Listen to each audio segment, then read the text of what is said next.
You nailed the heart of the passage! Genesis 10, verses 6 to 10, sets up this wild contrast in the Bible. On one side, you've got the Nimrods of the world. Big shots, mighty hunters, kingdom builders, the ones who look like they have it all together. Nimrod's not just some random strong guy. He's the dude behind Babel, the one who stands toe-to-toe against Abraham, even tries to burn him. He's the poster child for self-reliance. For that, I can do it myself attitude. But here's the twist.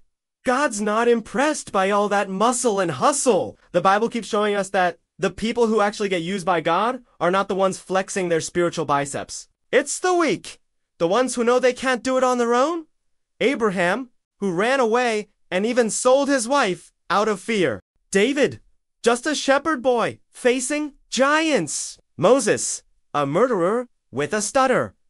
Paul, a former persecutor. These are the folks who lean on God because they know they're not enough. That's the big message. God resists the proud, but gives grace to the humble. The ones who admit, I can't do this. God, I need you, are the ones God lifts up and works through. All that self-made strength, it crumbles, just like the Tower of Babel. But the weak who depend on God, they're the ones who see His power show up in their lives. Ngunit pinili ng Diyos ang mga bagay na hangal ng sanlibutan upang hiyain ang mga pantas. At pinili ng Diyos ang mga mahihinang bagay ng sanlibutan upang hiyain ang mga bagay na malalakas. Unang Korinto 1, talata 27 kay JV.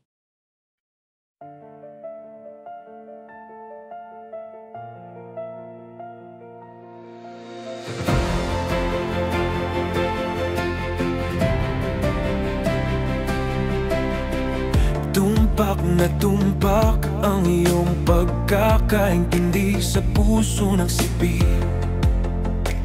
Genesis 10, talata 6 hanggang 10 nagtatakda ng ganitong matinding kaibahan sa Biblia. Sa isang banda mayroon kang mga Nimrod ng mundo, malalaking tao, makapangyarihang mga ngaso. Tagabo ng kaharian ng mga mukhang perpekto. Ang lahat si Nimrod ay hindi lang bastang malakas na lalaki. Siya ang nasa likod ng Babel, ang nakaharap kay Abraham at sinubukang sunugin pa siya.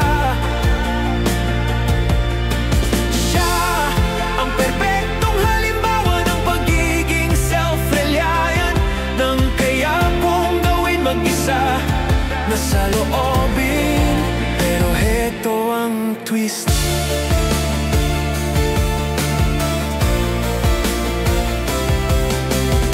Hindi humahanga ang Diyos sa lahat ng kalamnan at pagpupursige na iyon.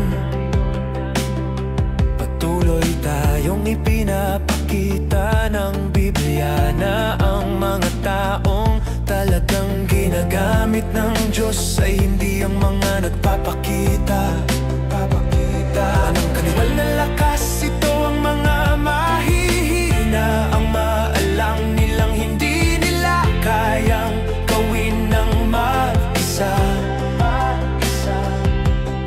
Si Abraham na tumakas at ipinagbili pa ang kanyang asawa dahil sa takot. Si David isang batang pastol lamang na nakaharap sa mga higante. Si Moises isang mamamatay tao na may pagkautal. Si Pablo isang dating manguusig. Ito ang mga taong umaasa sa Diyos dahil alam nilang hindi sila sapat. Iyan ang malaking mensahe, sinasalungat ng Diyos ang mga magmataas, ngunit nagbibigay ng biyaya sa mga mapagpakumbaba.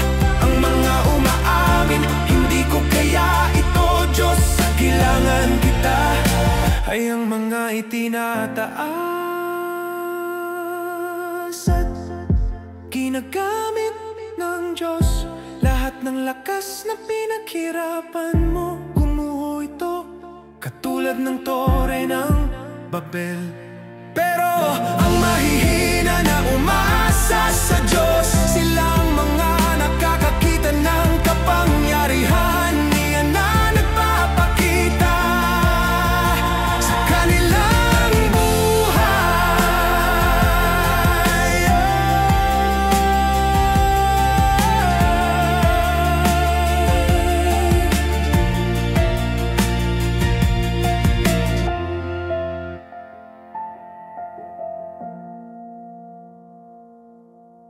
Paki-share po ang channel para sa kaluwalhatian ng Diyos. Si Jesus ay Hari.